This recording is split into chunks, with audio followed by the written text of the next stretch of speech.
Yo, peep this. You just clicked on Let's View It, and I'm ticka Tyrone Cross. Welcome to my channel where I react to anything with my style, and I hope you guys enjoy it. And if you enjoy it, I ask you subscribe to help grow my channel. And as you guys know, lately I've been getting on Atheist nerves, mainly reacting to a specific atheist, our favorite blonde atheist. You know, I reacted to her so many times by now, I wish I knew her name. Tell me your name. As you guys know, I like to react to these atheist things because I was close to in that same mind state. And honestly, these questions are challenging and they're interesting. And if I have a chance to stick up for God, I'm gonna give it my darndest.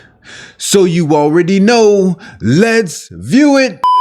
Hi, Debbie. I'm going to guess that you've just recently found my TikTok, because if you'd been around for a while, then you would know that I don't talk about whether any gods are real. Lies and deception. Lies and deception. If you guys seen my last video or one of these videos, I don't know which one, but she clearly says, let's pretend souls are real. And she also makes statements about Christians living in a fantasy. Those are two ways of her saying God's not real. And this is another reason why it's hard to take you atheists serious. If you can't even be honest with yourself, how are we supposed to believe you're being honest with us?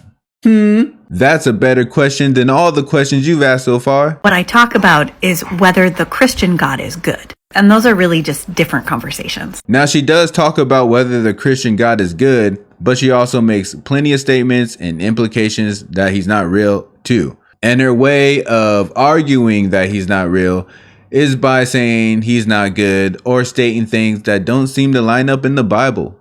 And I'm obsessed with this topic because I was a Christian for 20 years, because I was educated in Christian schools, because I was trained in Bible-based logic, rhetoric, systematic theology, and apologetics. Now, this statement is to her, and it's an unpopular one. Christianity isn't God. Christianity is a set belief system. It's a religion. Religion was made for control. Religion was made for confusion, and religion was made to make you believe you're believing in the right thing. Why do you think Christianity has thousands of different branches? It's supposed to be the same belief, but somehow thousands of them decided they can't agree with each other. Deception. Who's the king of deception on this earth? The devil. You got to connect the dots. So in my opinion, a lot of churches in the Bible have been tampered with by the devil, even if they don't know it. We're supposed to have a direct relationship with God. That seems pretty clear. Because I know that it is not a coincidence that a country that bases its morality on the Christian God is also a country in which the majority of homeless youth are LGBT kids kicked out by their Christian parents. It's not a coincidence that we have not ratified. Is that even true? Comment below. Or don't. The rights of the child. It's not a coincidence that it took us hundreds of years to eliminate slavery. It's not a coincidence that police are defended in their acts of brutality. It's not a coincidence that we've turned our prisons into an industrial complex where we throw people away and forget about them. None of these are coincidences. They align with the morality of the Christian God. Again, that's because Christianity and all religions were created for control. Just because these systems, these presidents say they believe in God, which God are they believing in? The God of this earth? Why do you think they control it? People will say they believe in God just to get you on their side. No one said God's name can't be used for wrong. And the country we live in, America, is all about money and mistreating people to get more money. But of course, what do they say? This is God's country. But what does God say? Don't worship money. What is this country about? Making more money. And if you don't have enough money, well, you're going to know you don't got enough money. Does America seem like God's country after that whole list that atheists just went down? Danny, if I'm not capable of understanding God, if his ways are so far beyond my limited human capabilities of understanding, then how in the world is it just for him to punish me with an eternity in hell? How can I be held accountable for something I'm not capable of understanding? These questions seem like they're asked by 5-year-olds.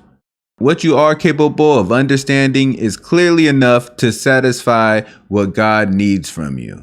You don't have to understand everything To understand that he gave you life and that there's a devil that's running this world, deceiving you and pulling you away from him, distracting you with jobs and money and all this violence everywhere and patriotism, school indoctrination. Here's an analogy, right? You can tell your teenage kids not to drink and drive, not to get in cars with people who drink. Don't drink anything you don't mix. I don't want you walking home at night. And what do? Oh, why? You don't let me do anything fun. Why can't I be out till 3 a.m.? They're not able to put the full understanding of what that parent is actually feeling or thinking, right? Because they're not a parent. They don't have kids. They're just thinking, I got this. But hopefully they respect the parent enough to listen because the parent's telling them something good for them to keep them safe. They don't need the whole understanding. They just need to understand that that parent is always on their side and that they are capable of understanding. So the last week or so have brought a lot of new people around here. Maybe I'm one of those people. You're welcome. And that means I've been getting a lot of messages from people very intent on saving my soul. So I thought in order to give you the very best fighting chance of actually saving me, that I would give you a little bit of history about myself and a guide. Oh, maybe it's not me because I'm not really trying to save her soul. I'm just answering the questions that she's slinging out there. That's all. I feel I have a close relationship with God. I feel I have a way of trying to figure these things out. A lot of these questions I'm just answering of how I see this world, how I see the devil affects the world, and how I see my relationship with God. To saving me. So the first thing you need to know is that I was a Christian for more than 20 years. Wait, but on a side note, if she does go back to God, that would be wonderful. But I'm not losing sleep over whether or not she does. Is that I was a Christian for more than 20 years. And I know that you do not believe me. I know that you believe that no one can lose their salvation. No one can turn away from God. So why does she think that Christians think that? What in her life has shown to her that she thinks no one could be a Christian and then stop being a Christian? Again, I'm not a Christian. I'm not into religion. I don't even go to church. But I know someone can start something and then stop something.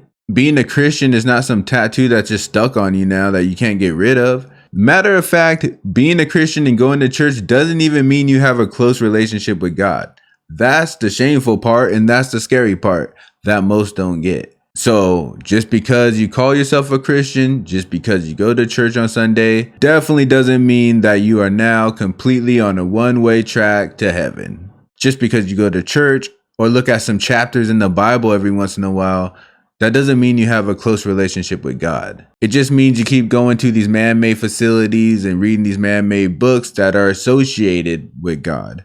It means I was never really a Christian. I know you're thinking that because I was a Christian for more than 20 years. And listen, I'm telling you this not to convince you that I had a real relationship with Jesus, because I didn't. See, she proved the point right there. Why does it seem like what she says doesn't even soak into her own brain, but she expects it to soak into someone else's brain? Also, neither do you. But because I think it's really important that you know that I actually know what I'm talking about. When I say that I was a Christian for more than 20 years, I mean I was actually a devoted follower. I went to church 3 times every Sunday, and at least 2 other times during the week.